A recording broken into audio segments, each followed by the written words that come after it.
What if history's greatest killer wasn't a conqueror, but something invisible? Something that traveled on the wind, in the holds of ships, and in the blood of its victims. In the mid-14th century, a shadow fell across the world.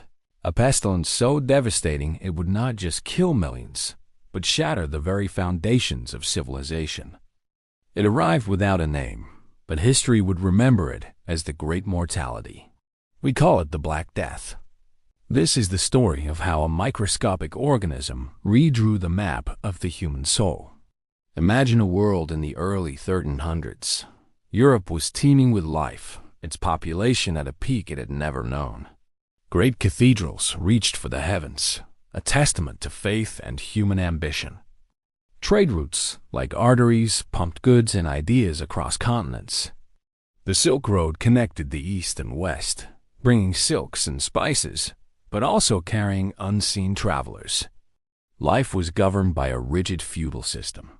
You were born a peasant, a noble, or clergy, and that was your destiny. The church was the ultimate authority, explaining the world, from the changing seasons to the mysteries of life and death. Society felt stable, ordained by God, and eternal. But this crowded, interconnected, and rigidly structured world was unknowingly building its own funeral pyre. It was a world ripe for a reckoning, completely unprepared for the biological storm gathering on the horizon. The storm broke around 1347. Genoese trading ships, fleeing a siege in the Crimean city of Kaffa, limped into the Sicilian port of Messina. But they brought more than just cargo. They brought death. Sailors were found dying, their bodies covered in strange black boils or buboes that oozed blood and pus. From there, the plague exploded. It was caused by the bacterium Yersinia pestis, carried by fleas on black rats that were constant companions on trading vessels. It spread with terrifying speed.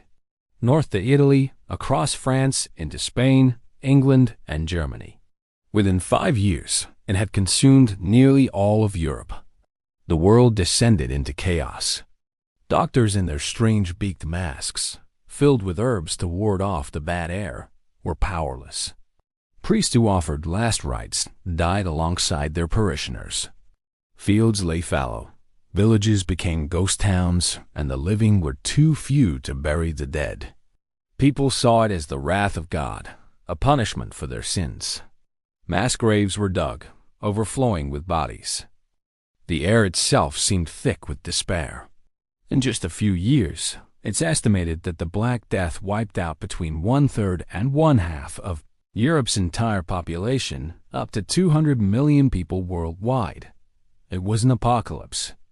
But here's the twist that few people consider. The Black Death didn't just kill. It inadvertently liberated. For centuries, the feudal system had trapped the vast majority of people in serfdom, tied to the land of a lord with little hope of escape. But with so many dead, a sudden and severe labor shortage occurred. For the first time in generations, the common person had leverage. Peasants and laborers could demand higher wages, better conditions, and more freedom. When the nobility tried to enforce the old laws and cap wages, the people revolted. They realized the old order wasn't divinely ordained. It was just an arrangement.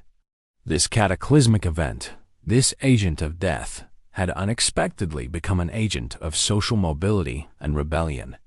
It cracked the foundations of a system that had seemed unbreakable.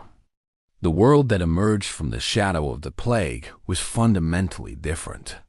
The immense loss of life forced innovation in labor-saving technologies, setting the stage for future agricultural and industrial advancements.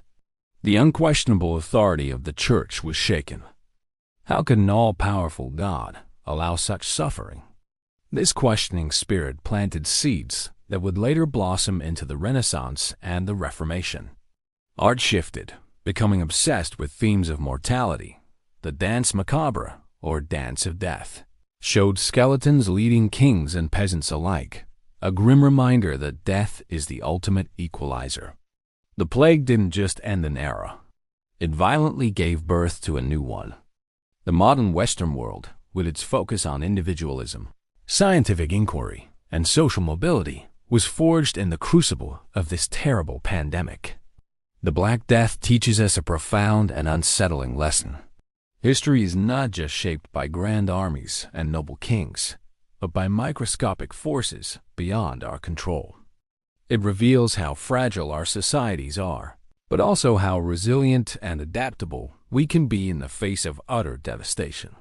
The echoes of that distant plague still whisper to us today, reminding us that sometimes the end of one world is merely the beginning of another.